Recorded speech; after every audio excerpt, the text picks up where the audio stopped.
রাখবো সাগরে, সেখানেও কিন্তু ইতিমধ্যেই সকাল থেকে বৃষ্টি শুরু হয়েছে। এখন কি পরিস্থিতি সাগরে জানাবে আমাদের সঙ্গে সরাসরি রয়েছে আমাদের প্রতিনিধি বিশ্বজিৎ হালদার। বিশ্বজিৎ, তুমি রয়েছো এবং ঝমঝম করে বৃষ্টি পড়ছে আমরা দেখতে পাচ্ছি। এই মুহূর্তে সাগরের ছবিটা তুলে ধরো, কি ব্যবস্থা নেওয়া হয়েছে প্রশাসনের তরফ থেকে, কতটা সতর্ক তারা?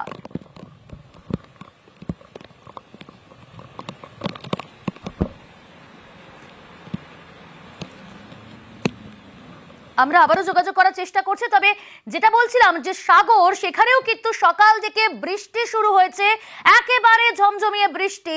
এবং আজকে মধ্যরাতে যখন ল্যান্ডফল করবে তারপর এতটাই ভয়ঙ্কর পরিস্থিতি তৈরি হবে, যেখানে কিন্তু আগে থেকেই প্রশাসন সতর্ক এবং যাবতীয় যা ব্যবস্থা নেওয়ার সমস্ত ব্যবস্থাই কিন্তু নেওয়া হয়েছে প্রশাসনের তরফ থেকে। সরাসরি যাব, আমাদের সঙ্গে রয়েছে বিশ্বজিৎকে পেয়েছি, বিশ্বজিৎ হালদার রয়েছে সাগর থেকে।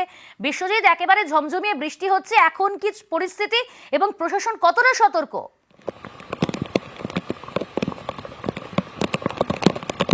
হ্যাঁ দেখো, এই মুহূর্তে কিন্তু প্রবল বৃষ্টি শুরু হয়েছে, তার সঙ্গে ঝোড়ো হাওয়া বইছে। নদী ও সমুদ্র একেবারে উত্তাল।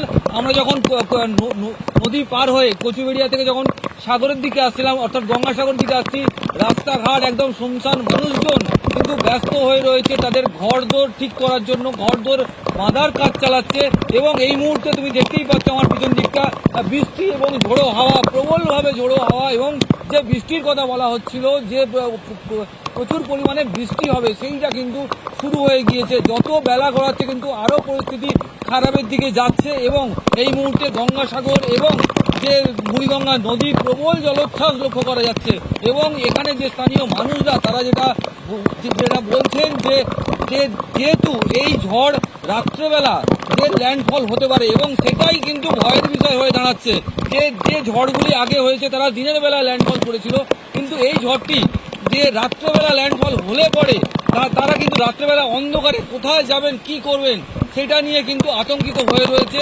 ইতিমধ্যে যে সাগরের বিভিন্ন জায়গায় কিন্তু নদীবাঁধের উপরে প্রশাসন নজরদারি চালাচ্ছে। পঞ্চায়েত এবং সমস্ত যে দপ্তরগুলি রয়েছে সব লাইন ডিপার্টমেন্টকে কিন্তু নদীর ধারে রাখা হয়েছে। এবং মানুষজনকে কিছু মানুষজনকে ফ্লাড সেন্টারে আনা হচ্ছে।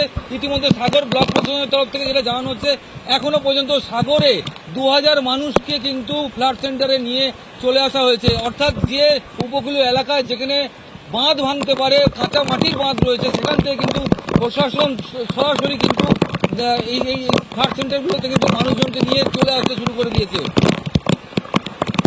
একেবারেই বোঝাই যাচ্ছে বিশ্বজিৎ, যে পরিস্থিতি ওখানে যথেষ্ট সতর্ক রয়েছে প্রশাসন, এবং যাবতীয় যা যা ব্যবস্থা নেওয়ার তাই কিন্তু নেওয়া হচ্ছে প্রশাসনের তরফ থেকে। এবং এই মুহূর্তে সেখানে